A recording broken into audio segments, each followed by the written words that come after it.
இன்றைக்கி என்ன பார்க்க போகிறோன்னு பார்த்தீங்கன்னா இளநீர் பாயாசம் தான் எப்படி செய்யணும்னு பார்க்க போகிறோம். வாங்க போய் பார்க்கலாம்.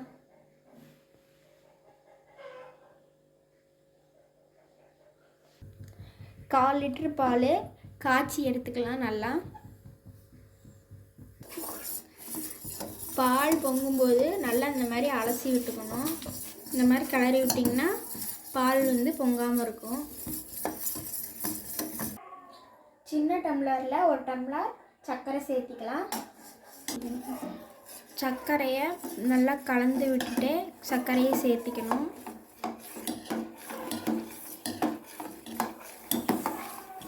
சர்க்கரையை போட்டோன்னையும் நல்லா கலந்து விட்டுட்டே இருக்கணும்.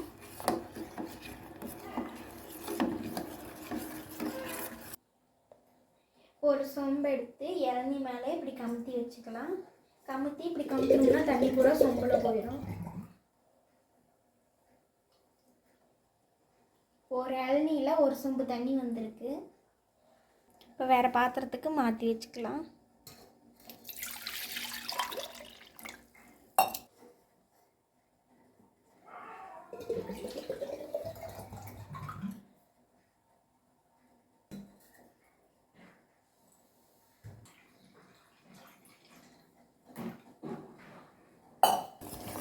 இப்போ பால் பார்த்திங்கன்னா ஓரளவுக்கு நல்லா சுண்டிருச்சு.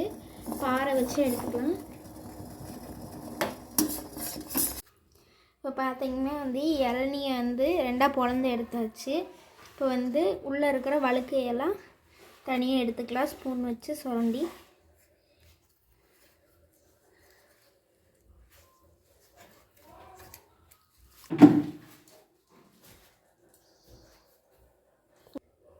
இந்த மாதிரி இருக்கிற ஓட்டெல்லாம் எடுத்துக்கலாம். தேங்காய் தொட்டியில் இருக்கிற இதெல்லாம் எடுத்துக்கலாம். சுரண்டும் போது தேங்காய் தொட்டியில் இருக்கிறதெல்லாம் இந்த மாதிரி சேர்ந்து வரும். அதனால் இதெல்லாம் தனித்தனியாக பிரித்து எடுத்துக்கலாம். நல்லா இந்த மாதிரி கத்தி வச்சு பொடிசு சின்ன சின்னதாக நல்லா வெட்டி எடுத்துக்கணும்.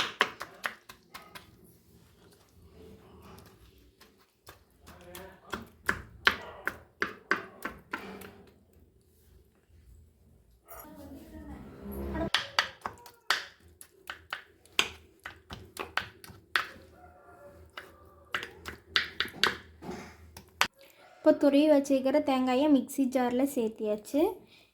2 ஏலக்காய் சேர்த்திக்கலாம். இப்போ தேங்காய் பால் அரைச்சி எடுத்துக்கலாம். இப்போ தேங்காய்க்குள்ளே கொஞ்சம் இளநீ தண்ணி ஊற்றி அரைச்சி எடுத்துக்கலாம்.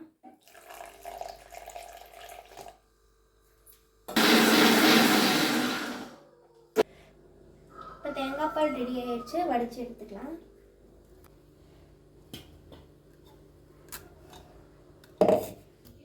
இப்போ நெய் சேர்த்திக்கலாம்.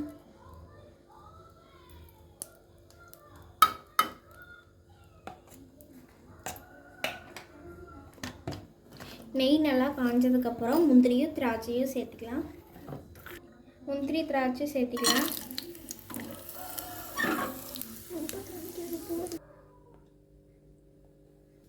இப்போ ஒரு பாத்திரம் எடுத்துக்கலாம். பாத்திரத்தில் நம்ம ஆற வச்ச பால் சேர்த்திக்கலாம்.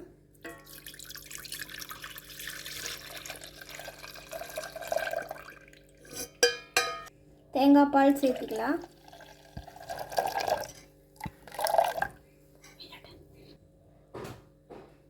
இப்போ இளநீர் சேர்த்திக்கலாம். இப்போ தேங்காயோட வழுக்கை சேர்த்திக்கலாம். கட் பண்ணி வச்சுக்கிற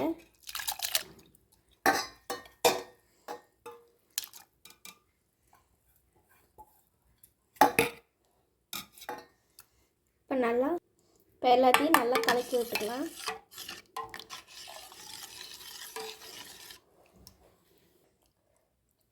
நெய்யில் வறுத்து வச்சுக்கிற முந்திரி திராட்சையை சேர்த்திக்கலாம். நல்லா கலக்கி விட்டுக்கலாம்.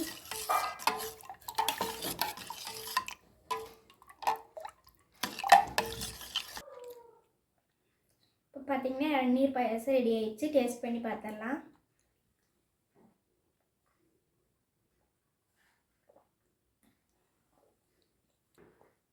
இளநீர் பாயாசம் சூப்பராக இருக்குது. நீங்கள் வீட்லேயே செஞ்சு பாருங்கள். நல்லா டேஸ்ட்டாக இருக்குது. ஓகே பாய், அடுத்த வீடியோவில் பார்க்கலாம்.